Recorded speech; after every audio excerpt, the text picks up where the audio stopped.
Hello everyone, welcome back to another vlog. I know, I did it. I managed to come up with more vlog ideas. I don't have that much going on during my days, so there's not much that I can record. Anyway, I am going to show you my setup.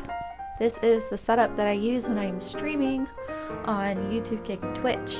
This is where I spend most of my time. As you guys can see behind me, there's a gaming PC that is my husband's, but I use a gaming laptop. Now, I remember a few years ago the battle between PC and laptop and people who used to call their gaming laptops PCs. I always call it PC, but I tell people like it's a gaming laptop. I'm not ashamed of it. It's a really good laptop and it handles everything that I need to do.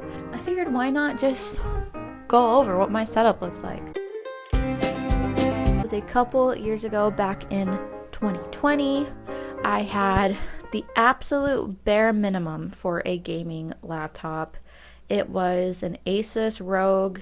It did not have very good specs. I think it had like a 1060 Ti in it. It lasted me a good 2 years. It put out pretty bad quality video for my streams, but I built my following all the way up to 2,000 with it. I also learned the value of buying pricey peripherals like mic and webcam and keyboard rather than going cheap and having to replace it every few months, because I would notice that every few months my camera feed would spaz out and I'd have to wiggle the cable to the webcam for it to work again. And that was getting expensive. That was like $30 to $40 every 3 months, which is definitely not worth it. If I could do it differently, I would definitely save up my money and get something a little bit better that would last me more than just a few months. But yeah, my setup was really cheap. My laptop was like $900. It was a $1,200 computer from Best Buy and it was on sale. I got it because I wanted to play with someone that I cared about. I thought that if I got it, then they would play games with me, and they didn't. But I turned that tragedy into a hobby and I started streaming. And then I had a $20 microphone. It's a CM Tech. They have a newer version on Amazon. I will put it in the description if you want. Anyone who has been watching me since I started streaming knows how good that mic quality was. That mic was so good. I used to get asked in my comment sections of my socials, what mic is that? It sounds so clear. That didn't happen. That didn't happen. That didn't happen. If you're interested in buying a cheap microphone just to start off on, I really recommend the CM Tech. You can find it on Amazon pretty cheap. Then my keyboard, I used a really cheap generic RGB keyboard that I found on Amazon for like 20 bucks. And my mouse was a hand-me-down from someone that wasn't using it anymore. And it's a Razer Death Adder. It's not like their cheaper plastic version, which I effed around and found out when I replaced that one. I got a cheap Razer Death Adder in white and it lasted me a year before it started spazzing out. Like the right clicking button, it would stop scoping in. And that is really bad when you're trying to snipe. So I had to replace it and I went for a pricey option. What else did we have? Oh, and then for the light, because my webcam had very bad aperture, I bought a cheap like $13 ring light off of Amazon. I live by those. I love them. If you don't have money to buy an expensive Elgato light thing, then cheap Amazon ring light is the way to go. Different lighting options, you can dim it, you can make it brighter if you want. All in all, I started off cheap. I did not upgrade my setup until recently, so literally like 3 years later.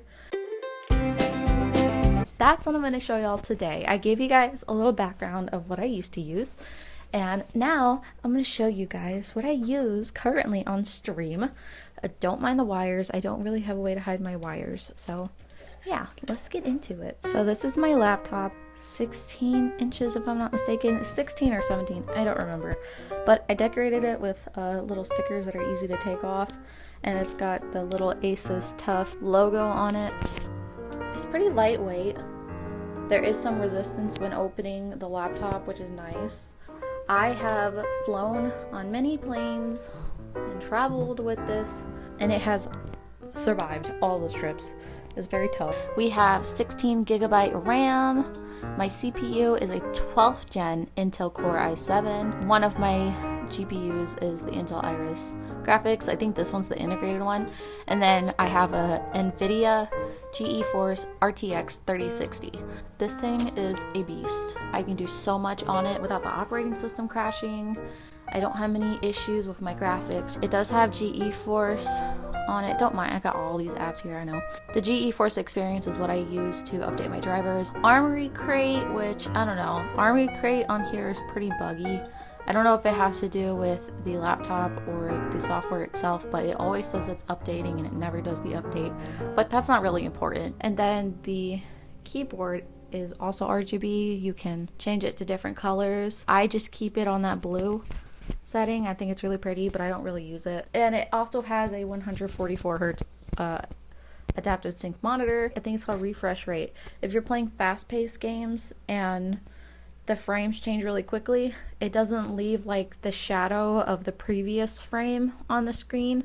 So like when I'm sniping, it's refreshing really fast and I'm not seeing like anomalies on my screen from like the previous frame. So this beauty right here is my portable monitor I got for $90 on sale on Amazon. You can flip it down and it's got the thing on it. I use my MacBook laptop stand to hold it in place. And then this little part is a magnet, so it sticks to the back of the screen and then you can just prop it however you want. It's got a USB Type-C power thing, and then there's a button on the side that you can change settings to if you want. Resolution is 1920 by 1080 with 60 hertz, and then after a while it goes away. And then the same button can go up and down for the volume. Several ports on the side. You've got a mini HDMI port, and then you've got 2 USB-C ports. It's also very easy to travel with. The one thing about it though is like if you're trying to play video games that require a fast refresh rate, you're gonna have like the shadow of the previous frame stuck on that screen for a little bit because the refresh rate is not that great. It's only 60 hertz. So I like to use it when I'm playing Switch games. It looks fine when you're playing like Mario Kart or Pokemon. Anything on the Switch, it seems to do fine. But yeah, I just use it as a second monitor for my MacBook and my gaming laptop, depending on what I'm doing, whether it's coding or streaming. So the next thing that we got is so pretty. So this is the next thing. We have our Hyperx Origin Alloy 60. It was between this one, the Huntsman by Razer, and the Corsair K65. It was between those three, and I was watching videos on YouTube and it said that this one has the best like response time, I guess it's called. I don't remember what it's called, but this one beat the rest. This one is wired, which I don't mind. I have wireless keyboards. I have a few from Logitech, and it just really makes no difference to me whether it's wired or wireless. It's got many different light settings on it. So yeah, this has aqua switches. I'll let you guys hear how it sounds.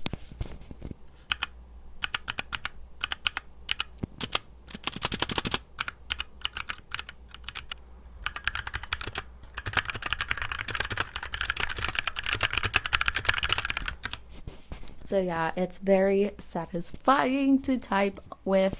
Its software is called HyperX Ingenuity. We love HyperX, so we'll just, yeah. So you go to keyboard and you can see what the setting I have right now is. It's called Confetti. It's a pastel looking light setting. You can add a new profile and select different color options. I think this one was the default. It's just cycling through the different light colors. Then there's solid, whatever color you want to set it to. There's breathing, add that, and you can control the speed Yeah, so you have to turn off your other effects, or else it's just going to combine them. So confetti is what I have now. It's this pretty pastel color. Screen mirror, and this one's really pretty, I think. You got Twilight, which looks like stars. It looks so pretty. But I don't use this, I just use confetti. Okay, so I had to charge my camera really quick, but we're back. I changed the lighting because the other one was a bit too orange and harsh for me. If you're interested in seeing which light I use, there it is. It is just this cute little light I got from IKEA. It looks like a candle holder and it has a little knob that you can turn. And if you turn it all the way down, it flickers like an actual candle. I think it's really cool. I really like that it flickers like an actual candle, so I just keep that in the corner of my desk. But anyways, let's keep going. The next component of my setup is the Razer Kaio webcam. So I believe that I purchased it for around $80, maybe $60. So I bought it last year on Amazon. I'll put a picture up. It's normally a $100 webcam, but actually right now, as of January 19th, it's on sale for half off. It's $50 right now. Not sponsored, but it would be cool.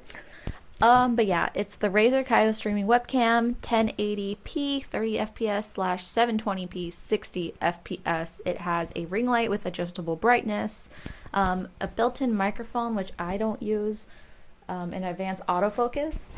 So this is what the software looks like. It's Razer Synapse. You use this software for any Razer product you buy, basically. So you go to the Razer Kaio, and you could see that it shows you what your webcam looks like, and there's different settings for it if you want your color to look more warm, more cool, more balanced. There I am, bye. And put it back to where I had it. The box came with the tripod, but I left that where I was residing last with my mom, so I didn't bring it, but I mean, it fits on any tripod. It has this clamp here that you can use to put it on like a laptop. Very easy. You move it up and down if you need. And then I'll show you what it looks like on OBS. Any of you who have watched my streams know what my camera quality looks like. So there's the ring light turning on. There's my image on the right, and I can make it brighter, I can make it dimmer, or I can just turn it off in general.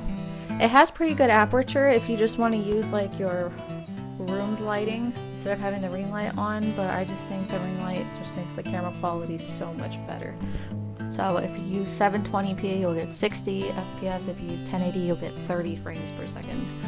So yeah, I'll show you guys what it looks like stretched to the screen. So from right here, it looks pretty good. If I go to video capture, transform, and stretch to screen, here we'll hide the overlay.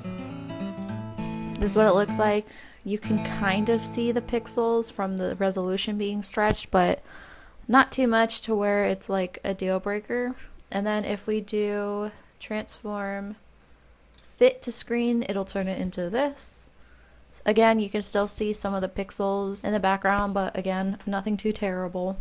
I really like this. If you don't have the money to buy a big camera, hey, look, this is the camera. If you don't have a big camera, like a Sony, like what my husband has, that nice fancy camera, this is a great alternative. And again, it's cheap. Right now they have the Kaio Pro and the Kaio X, but I can't speak on those because I only have this one. But I do know that the Kaio Pro does not have a ring light on it. Okay, so now we have 2 items left in our setup, but the one that came first was my Elgato Wave 3 mic. It was between this one and the Hyperx microphone that has like the mic part has RGB on it. I went with the Elgato Wave 3 because I like the software. My husband has one and I've always liked how I sound on it. And I bought this one on Amazon as well. Amazon's my go-to. Right now it's $149, but at the time, I think it was Black Friday, it was a lot cheaper. So yeah, $149.99 on Amazon. So this is the software. I don't need this. Okay, so this is what the software looks like. It's Wavelink, and it just sits in the background while you do your stuff.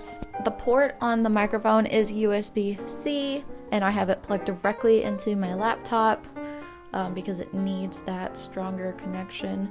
So you can set each source of audio to its own little channel, and you can control how loud it is for stream and how loud it is for yourself. For your microphone, you can hear yourself if you want to. I know a lot of people that like the feedback, being able to hear themselves, but I don't necessarily care for it. I can do a setup video if you guys want me to. With it, it has a noise suppressor. I don't use it because I don't like it. Almost sounds staticky to me when I use Wavelink's noise suppressor, so I just use the one in OBS and adjust it how I like. Something that's really helpful with this is if you want to listen to music but you don't want a DMCA strike on your stream channels or on YouTube, you can mute it for the stream and only listen to it yourself. So I really like this.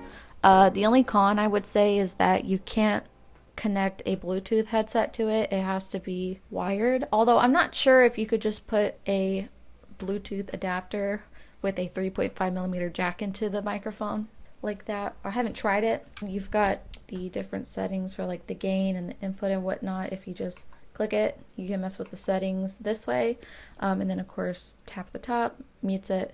You can either use it how I use it, which is on its little stand it comes with, or you can buy a mic arm. Well, I guess there's two more things. I don't know if I should include it. It's just like it's an adapter for my USBs. You can search those on Amazon if you want. It has 5 ports on it, so I can connect different peripherals to it that need it. Now, the last thing I have is my Razer Viper Ultimate Gaming Mouse. I technically got this as a gift for Christmas, but if you wanted to get it on Amazon, cool. So it's still on sale if you want it on Amazon. It's 40% off for $89.99. I don't know if that's region specific, but that's how much it is right now. It's the Razer Viper Ultimate Lightweight Wireless Gaming Mouse and RGB charging dock. It has a hyperspeed wireless technology, 20K DPI, optical sensor, 74 grams. It's very lightweight, and a 70-hour battery. I honestly don't have to charge this very often, which is really nice. And the other thing that I like about it is that when I'm using it, I have a good grip for my last 2 fingers. What I don't like is when the mouse is too small and my fingers are just kind of floating off of it.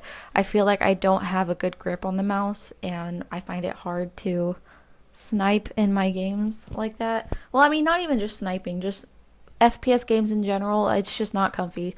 But it also has the buttons on the side that you can set to whatever keybinds you need them for in game. And then to change the DPI, there's a button on the bottom, and it changes green, blue, like a turquoise, a red, and a light green, and then back to dark green. I use the dark green setting, which is 800 DPI, and I adjust my sensitivity accordingly, and then it's got the scrolly wheel.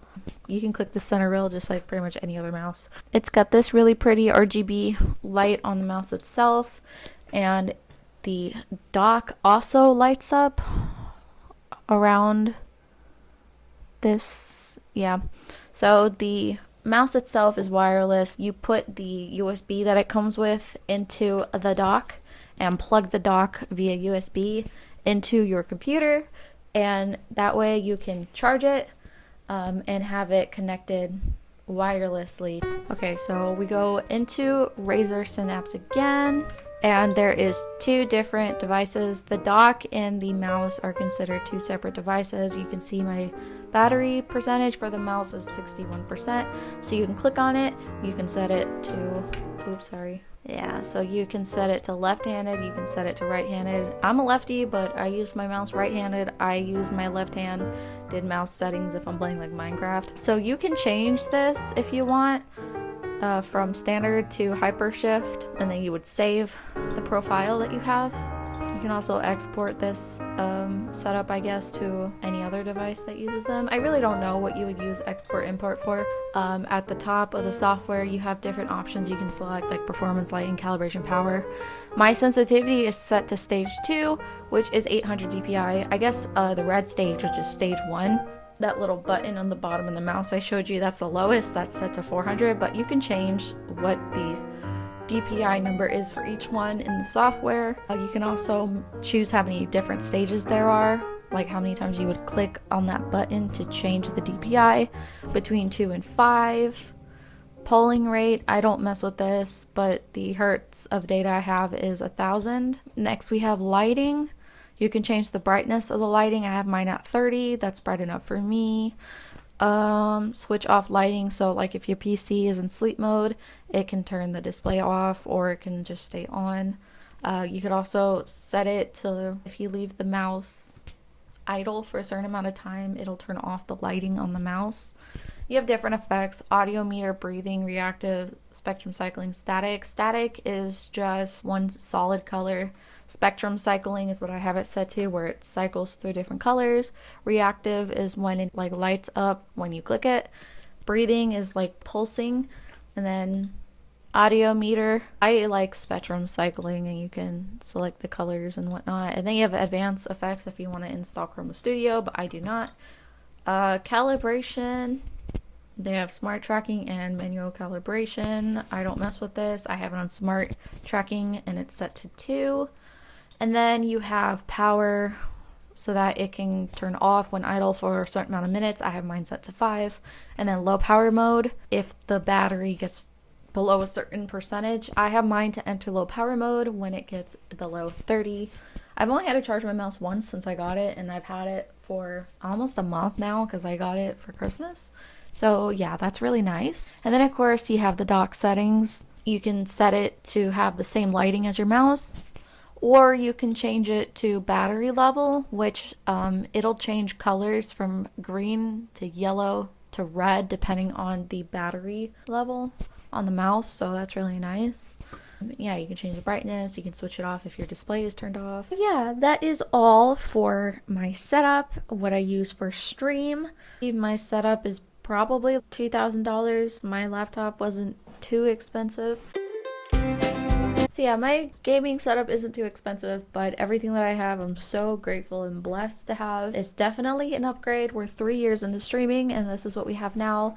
I think that everything I have will last me many years, and everything is just so awesome. I think the next vlog I'm gonna do is just me testing out all my keyboards for you guys.